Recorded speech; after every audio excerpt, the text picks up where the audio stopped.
quickly they've picked up the techniques and at the strength of artistry amongst them.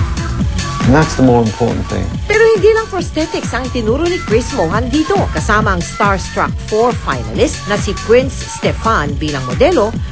So think about where the strike is. Pinagtuunan niya rin ng pansin ang iba't ibang paraan para makagawa ng kapani-paniwalang special makeup. Si Prince na napaaway at bugbog sarado.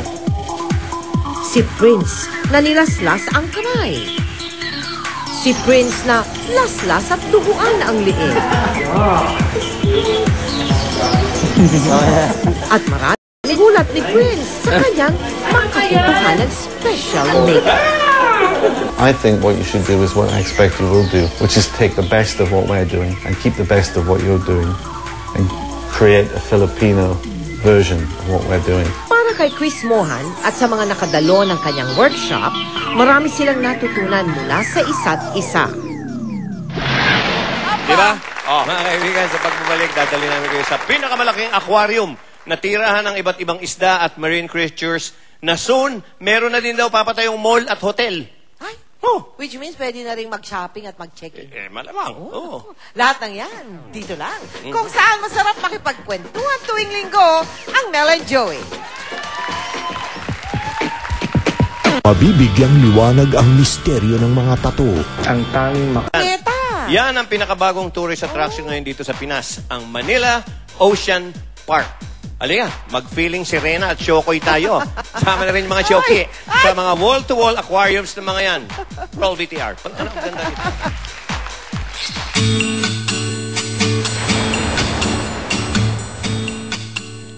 Ang Pilipinas, bansa sa Asia na napapaligiran ng mga karagatan. Bahagi ng 5.7 square kilometer coral triangle sa Asia. Kinikilala bilang sentro ng ekolohiya ng mga lamang dagat. Kaya naman ang kagandahan ng yaman ng buhay sa karagatan ay kitang-kita at matatagpuan dito sa atin.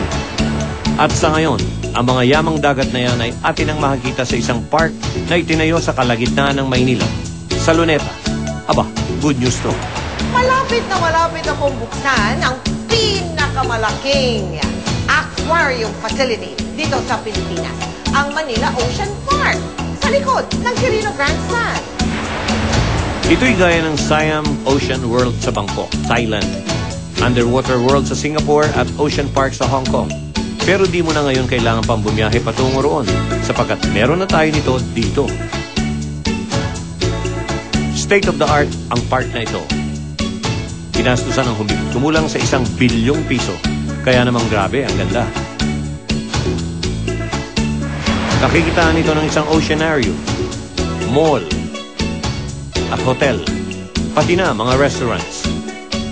Kaya naman dadayuhin ito ng mga marine enthusiasts at bagay na pasyalan ng mga bata para sa kanilang dagdag na kaalaman pagdating sa yamang dagat.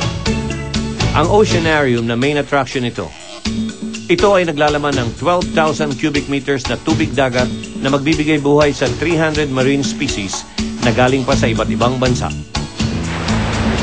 Ang tour sa loob ng oceanarium ay nakapattern sa life cycle ng tubig.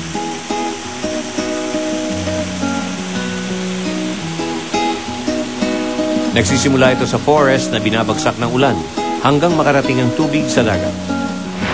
Kaya habang papasok tayo sa loob ng oceanarium, patungo tayo sa kailaliman ng dagat. Tayo na! Mag-tour na tayo sa Manila Ocean Park. Si Jappy po ang ating tour guide. Parang may umuulan-ulan dito. Ano ba yun? Ito po yung Agos journey. Okay. Ito po yung ang aming journey na in-emulate po namin yung rainforest. Kunyari ito, rainforest. Nagsisimula ang ating journey sa oceanarium na tinatawag nilang Agos.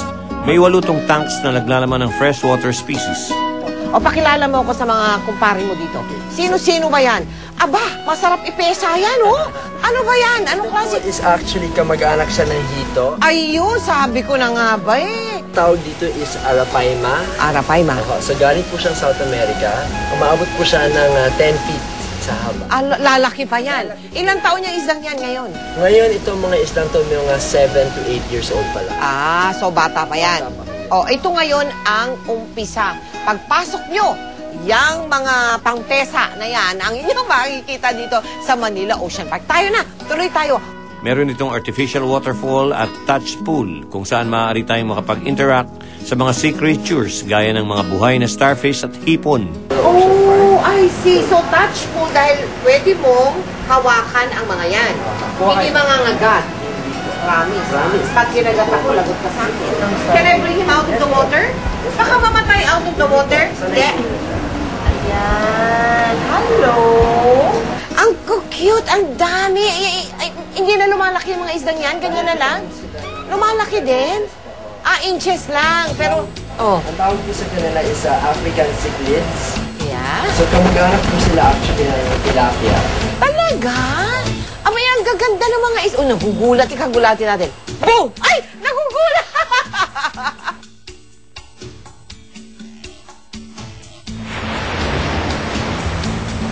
Hindi pa tayo tapos, ha? Katunayan, ito po ang kanilang main attraction. 25-meter long na tunnel. Punong-puno siyempre ng iba't ibang uri ng isda at lamang dagat. Kikilalanin natin sila, ha, sa pagpapatuloy ng Mel and Joey.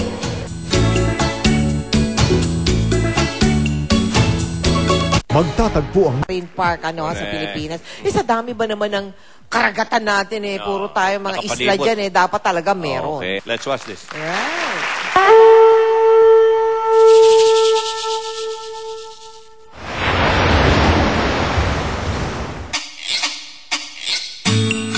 Ang next section ay ang tinatawag na bahura or the reef. Puro corals naman ang makikita dito. Meron itong 48 tanks. So kaya yung mga tangke, nakadecorate sila ng mga reef. Iba-ibang mga maliliit na isda ang aking nakikita dito. Teka muna, meron kayong Nemo? Mga kamag-anak ni Nemo. Mga kamag-anak ni Nemo yan? Nakikipaglaro sa mga sea anemone. Hindi po yan sa halaman. Hindi sila halaman? Ayun sila? Kamag-anak po siya ng jellyfish. Naku! Ang laki naman ng alimasag na yan! Sus Mariosep! Ang laki! Buhay ba yan? Buhay po yan. Buhay siya? Siya po ang largest species ng crab. Oo! Asan na isda? Puro bato yan. Ano po yung isda dyan? Tatlong isda dito? Asan? Nandito po sila. Asan? Ito, isda ito? Ay! Ba't ganyan na itsura nila? Ang tawag po sa kanila is stonefish. Kaya naman pala sabi ko, wala mukhang bato. Ito See? po yung pinaka-poisonous na isda sa dagat. Really?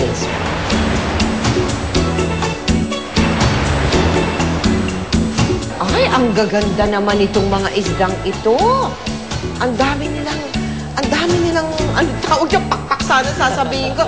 Ang tawag po sa kanila is lionfish. Lionfish. Oh, really? Parang meme. Oo nga, totoo nga, Ito naman ang laot o fishing ground.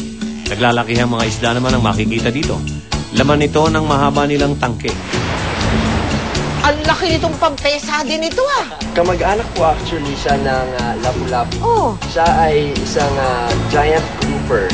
Teenager din. teenager pa lang ito, ha? Malaki po sila ng 7.5 feet. Wow! Ang setting nito, Jappy, kunyari may submarine, na nalubog or something, no? Hi there! How are you? Can I have a kiss? Come. Give me a kiss.